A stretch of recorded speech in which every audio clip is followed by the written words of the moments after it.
Hello, it is Haley Bowen, and I am here for the first ever episode of the Marketing on Purpose show, brought to you by Marketing on Purpose and Headspace TV. So, I have a special guest today, and we are going to start this show off with a bang because we're going to address one of the biggest issues that I have found while working with small businesses, and that is fear.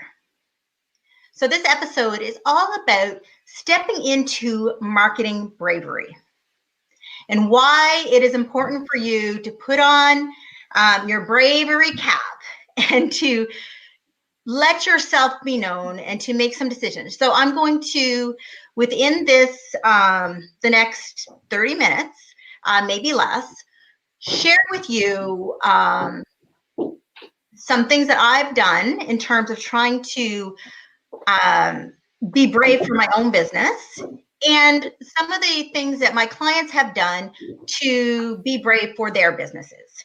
And then I'm going to bring on my special guest, Tiffany Agnew. And I'm going to introduce Tiffany, and she's going to tell you her story because it is really, really good.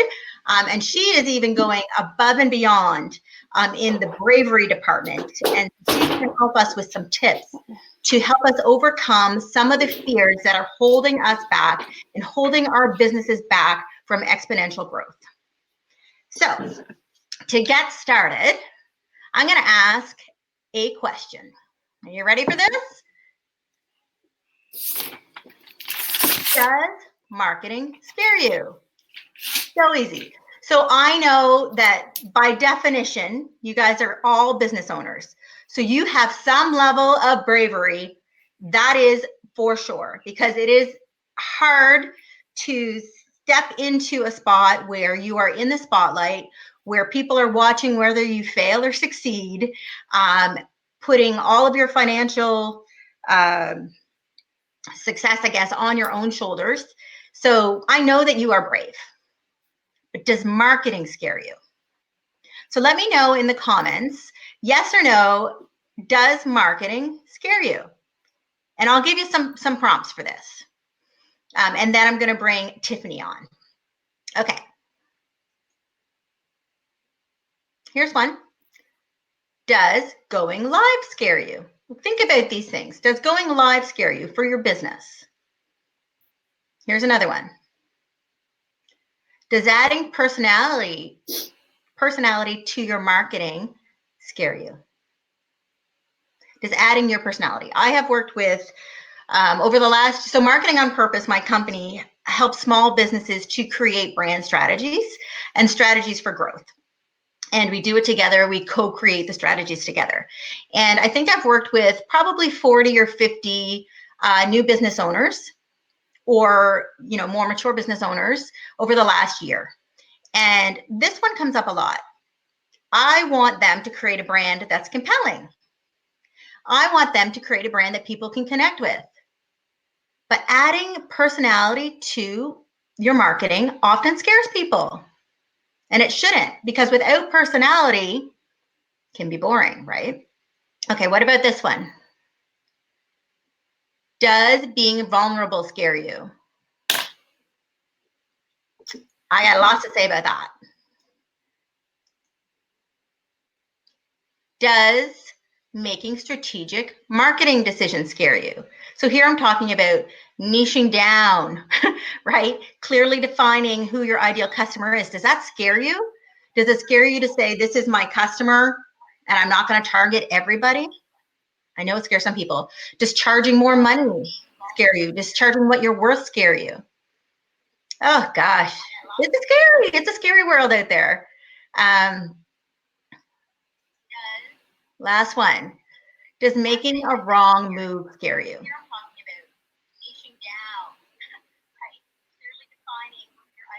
Okay, so I'm going to bring Tiffany on, and we are going to talk about some of this, and also talk about why being a little bit afraid with your marketing is a really, really good thing. So first of all, I'm going to bring Tiffany on because I cannot wait to bring this girl on. You guys are going to love her. Oops, there we go. There we go. Tiffany, you're on. You're on, kid. Tiffany? Hold on. She's not paying attention. Hey, Tiffany. Tiffany.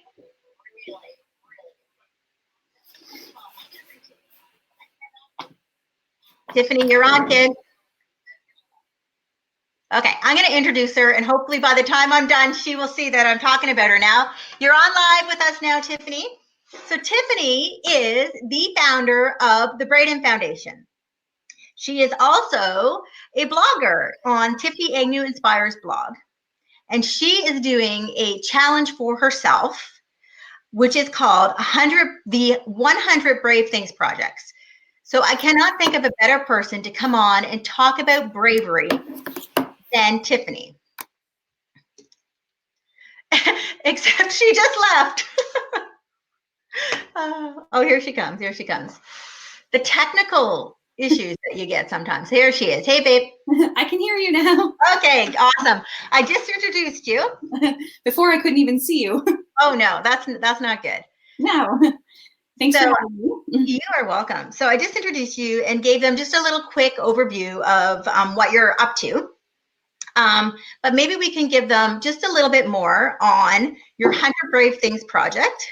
And then we are going to jump right in to our first little part of here. So the 100 Brave Things project actually first started with just a word of the year. So every year at the new year, I set a word of the year, sort of like the tone I want to have or something that's really meaningful that I want to keep in mind as I work through goals and stuff throughout the year. So this year for me, it was brave. And, you know, a while after the new year passed, I was just thinking one day about how I could be more strategic about being brave and embracing my bravery in my life.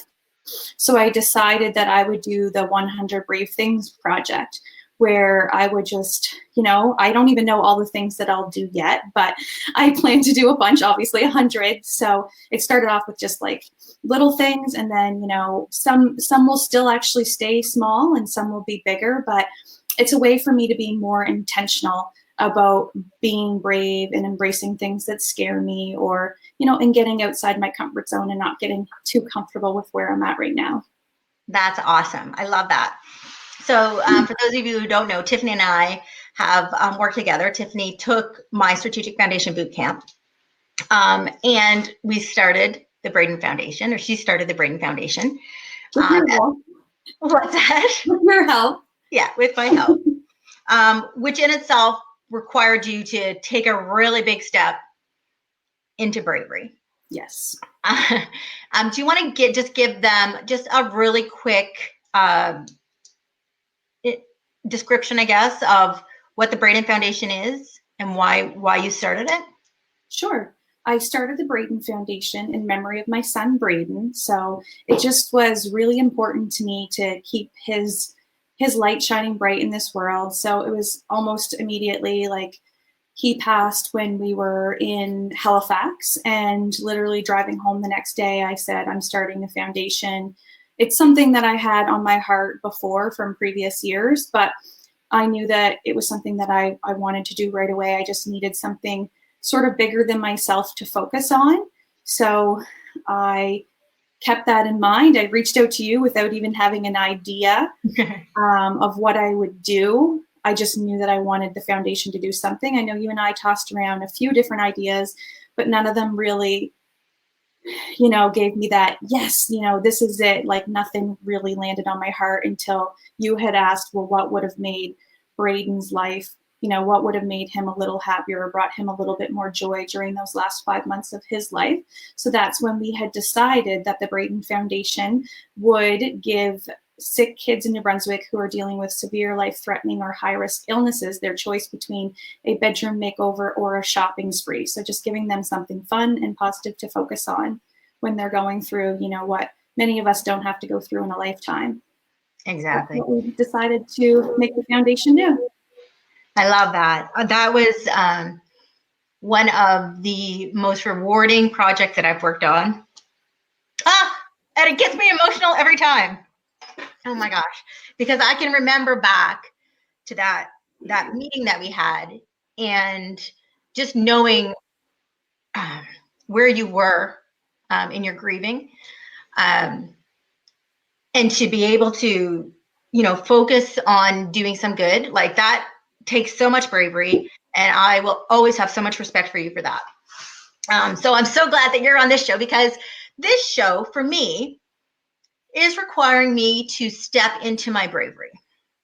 And so I want to share that story with you. And also I want to share the story, Tiffany, of when you went live for the first time, because I know that that was really hard for you, even though you wanted to. So yeah. For me in this, so one of the things that both for me and my clients, that's really important in marketing today is to be able to create a connection, right? And to be really authentic. So people are really searching for authenticity and connection through the brands that they purchase, through the products that they purchase, through the companies that they support. So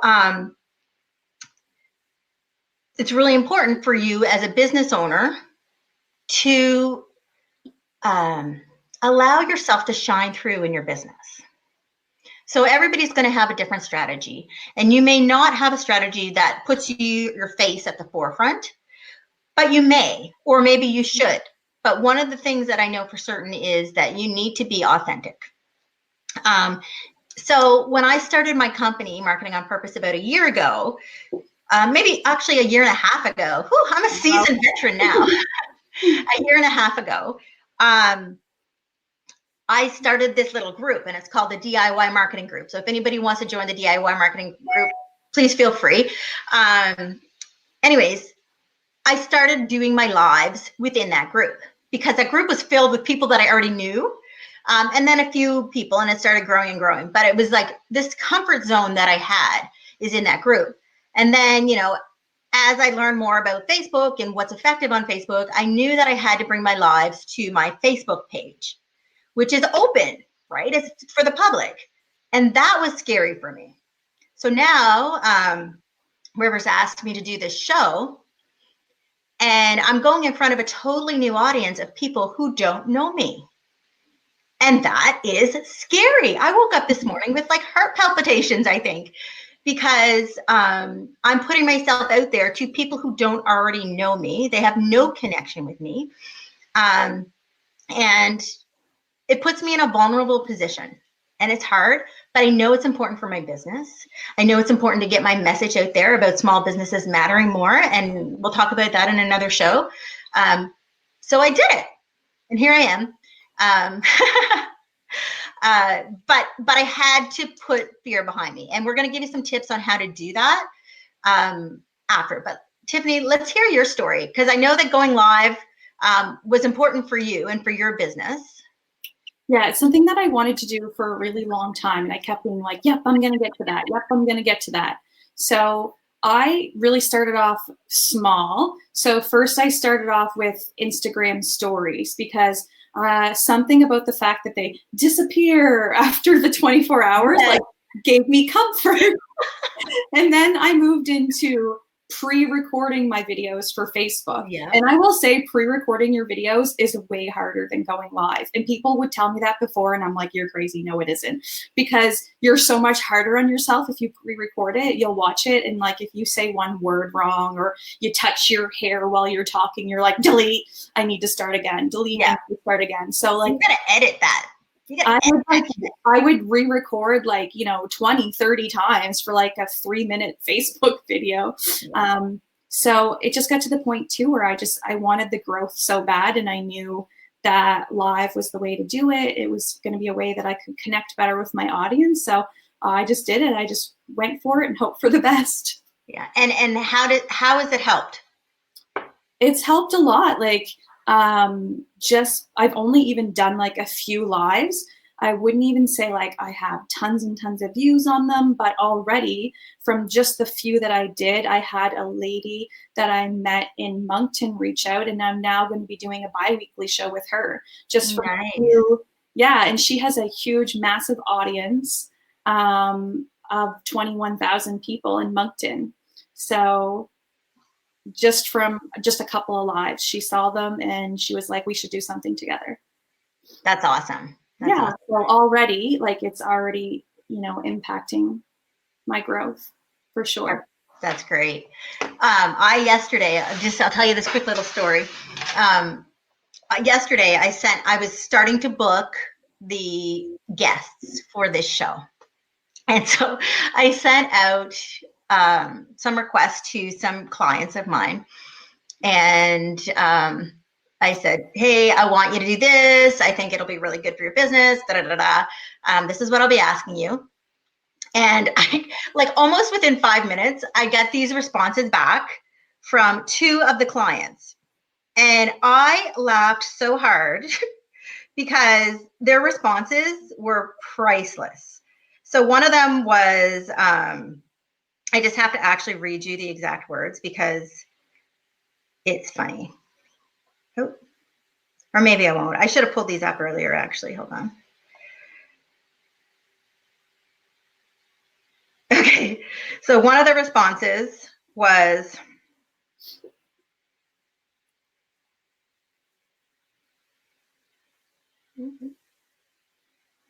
sure, you're good at getting me to agree to things that scare me. Nice. And then the other response, which was even funnier, was, sweet baby Jesus woman, you scare me.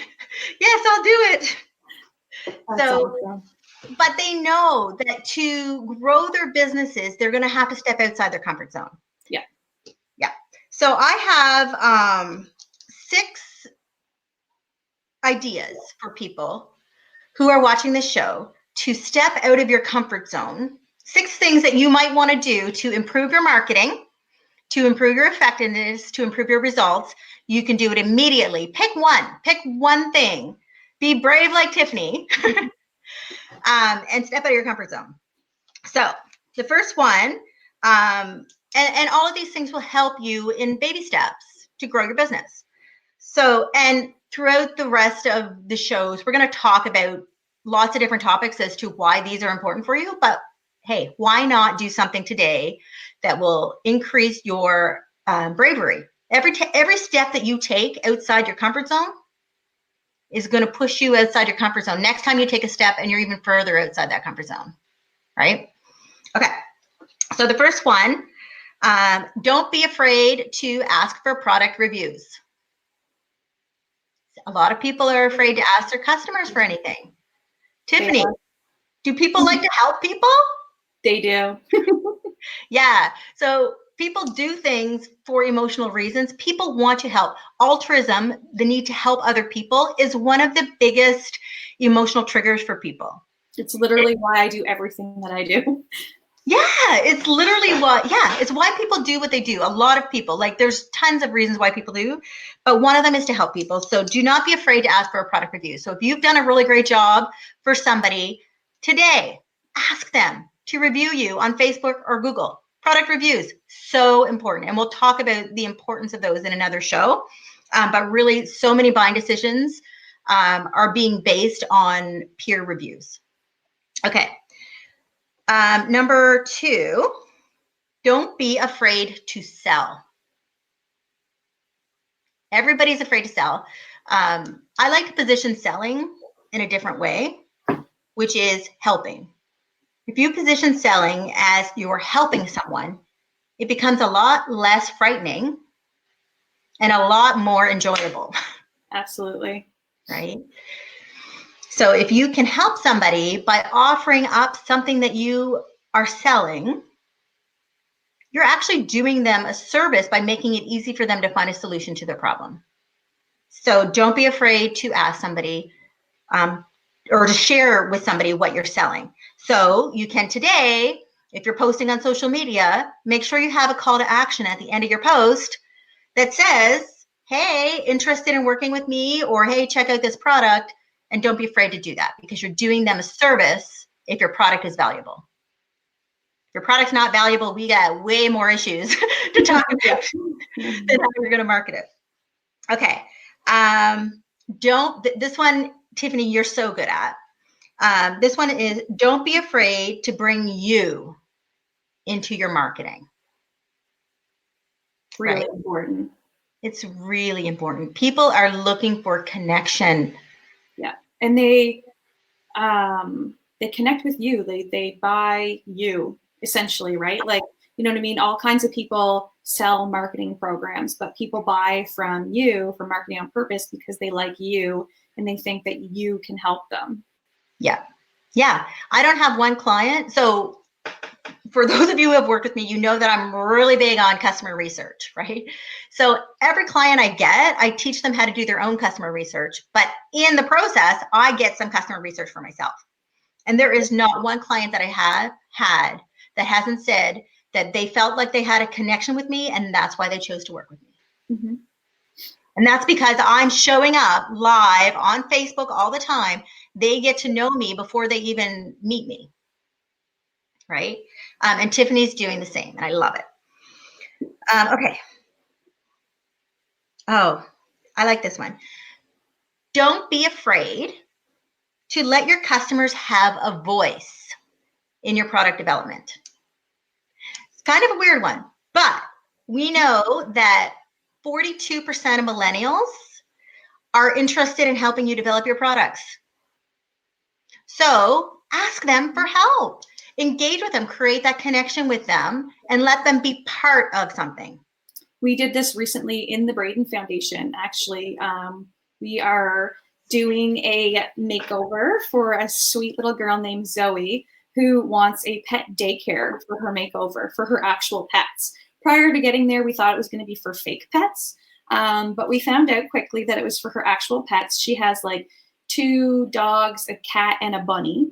Mm-hmm. So we went on Facebook and we said, like, hey, Loretta and I are going out shopping today. We're shopping for this shopping spree. We're doing a pet daycare. Like, what are your ideas? Like, what do you think we should include? And people really like that. They like being involved. We got all kinds of amazing ideas from the people who follow our page and the people who support us. Absolutely. And that extends your reach to a broader audience, right? Yeah. And it helps people feel part of. And when people feel part of something, they're going to be more connected to it and more likely to support you as a business. Absolutely. I love that example, Tiffany. Okay. So the next one, don't be afraid to put personality into your business. I have some clients who are in commodity businesses or in what you would typically consider boring industries. I hate to say it, but there's some industries that we might think are a little bit not as exciting. Yeah. And they have to infuse personality into their brands.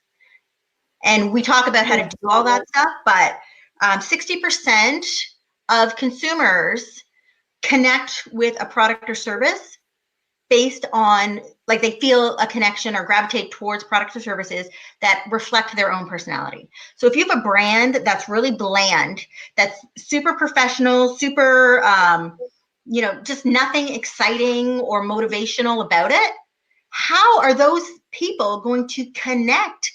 Unless they think that they're ho-hum themselves, they're not going to connect, right? And I don't know a lot of people who think of themselves as, I am boring, right? You don't want to be boring in your marketing. So you got to step into bravery. But you got to be smart and strategic about the personality that your brand portrays. But don't be afraid to give it some oomph, right?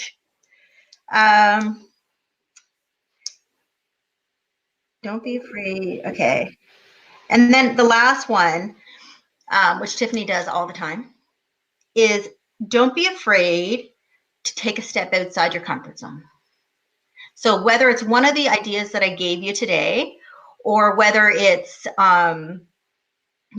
something else, maybe it's you want to do a contest and you've never done a contest before.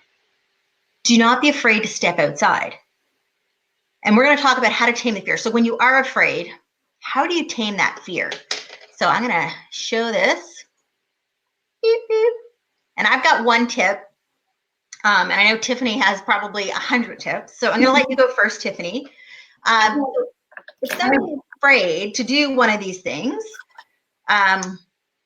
what kind of advice can you give to kind of help switch their mindset? I have 2 tips, and one I actually heard on a TV show, This Is Us, that I really absolutely loved. And I forget exactly how they worded it, but this is where I got the idea. They asked themselves, like, what is the worst possible case scenario? Like, what could go wrong? And like, if you're thinking about something simple as going live, like, what could go wrong? You could stutter, you could mess it up, you could look silly, people might laugh at you, you might get a nasty comment, but really, like, as soon as you're done, you could go on and delete it. So the worst thing that could happen is really not that bad. It's not that scary. It's like a couple of Facebook trolls might say something mean, right? And you can delete it. Absolutely. That's my first one.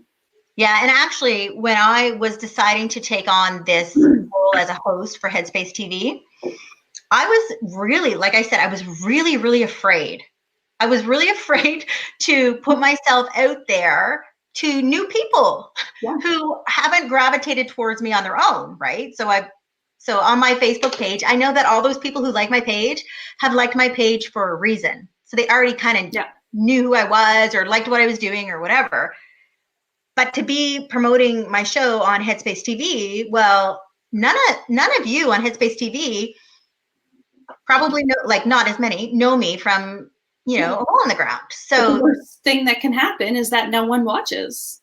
Yeah. Or, you know what I mean? Yeah. Someone's like, your guys' show or your interview with Tiffany was terrible. I didn't like it. And then like, they're not our people anyway. So it's like, if you look at the worst thing that can happen, it kind of just like, I find it takes the fear out of it. Cause it's like, oh, well, that's the worst thing that can happen. Yeah. And I when I was making the decision to do this, I put a note out to some of my friends and I said, like, I've got a decision to make. It's like actually making my stomach like turn. I'm so nervous. Does that mean, because my stomach's turning, does that mean that it's my body signaling me to not do it? Or does that mean that I'm on the cusp of something great? Yeah, it means you should do it. So one of my friends said, well, if it's not going to physically harm you, then just do it, right? Greatness comes on the other side of fear. We hear that all the time. Yeah. Okay, what's your next tip? My next tip is like, when you decide to do anything, like in your business, in your personal life, you have this like big goal or big dream that you want to achieve. Most of us, like, the first thing we do is we like envision the whole mountain that we need to climb. And then like that vision like can almost paralyze us. So my tip is to like break that down, because no one just decides that they want to climb a mountain and then the next day they climb Everest, right? Break it down so small that you're not even first thinking about climbing the mountain. Like you're like asking yourself what you're going to pack in your backpack for your supplies, right? You're just breaking it down so small. You're not thinking about what you're going to do after that or what you're going to do the next day. You're thinking about like, what's that one small step that I can take today that's going to like take me one little baby step closer to where I want to be. And then the next day you can ask yourself again. So you don't have to look up and see that whole mountain and figure out how you'll conquer it. You just have to figure out what's that one next step that you can take. I love that. I'll use that one with my kids, I think. That's a good one. Okay. So my tip, which I got from Tony Robbins. Any Tony Robbins fans out there? Woo! Love Tony. Where did I write it down? I want to actually give you his words because he's Tony Robbins. So, I think my words are great, but his words are even better. Okay. So he said, there is no fear when you're not focused on yourself. So let's think about that. So I was getting ready for this show and I was nervous. And I was like, oh my gosh, I want to do a good job. Oh my gosh, I want like people to connect with me and I want people to get value out of this. When I took it out of what I want for myself and put it into what am I giving to the viewers of this show? Mm-hmm. What am I giving to you? Like, what if one nugget that I give or that Tiffany gives during this show can push one person in the direction of stepping outside their comfort zone, and whatever that step they take is the one thing that's going to propel their business forward. That gives me goosebumps. And when I started thinking about doing this show that way, about not focusing on myself, but focusing on serving the viewers, it changed. I got this complete calm over me because I was like, this is not about me. And when you do that, it changes how you show up. Yeah, I read a quote the other day. I can't remember exactly the exact words, but it said that most of us aren't afraid of failure. We're afraid of other people seeing us fail. And that kind of made me think of that too. Like if you come on this show and you're worried, like the things that will make you worried and afraid is like having other people see you do the show and maybe not like it. Like it's like kind of like, but you know, when you can just forget about that, like when you can step into that, when you can like embrace even failure. Yeah. Because like for me, it's even if, 10 people watch the show right now and 9 of them hate it, but 1 of them gets something great out of it that's going to change their business. It's worth it. I don't care about the 9 haters. I care about the 1 person that I'm serving. Yeah. And if you can get your mindset to that, you can step out of fear, especially selling to people, right? People are so afraid to sell their product or services. They don't want to look salesy. They don't want to be pushy. Don't be pushy. Serve, help people, right? It becomes way less scary. So, okay. Well, that's sort of here, I'm going to actually, here we go. Woo, share this video. So that's it for our first episode. Hopefully you got some good tips out of it on things that you can do to push the boundaries of your current marketing.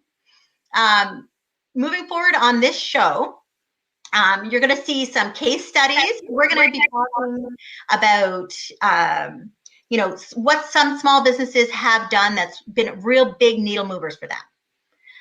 So learning from each other is huge. I don't claim to know everything. Honestly, I don't. I know a ton about branding and strategy, but I don't know how to do YouTube. I suck at YouTube. I don't know affiliate marketing. There's some things that I'm not good at, and I'm going to bring in some guests to help answer your questions on those. And bring in people so you can see what are some marketing strategies that have worked for other small businesses that you might be able to employ for yourself. I'm also going to do a Dear Haley, sort of like a Dear Abby, where you can actually submit questions and I'm going to tackle them. And if I don't know the answers, I'm going to bring in the right expert to help me to answer your questions live on the show.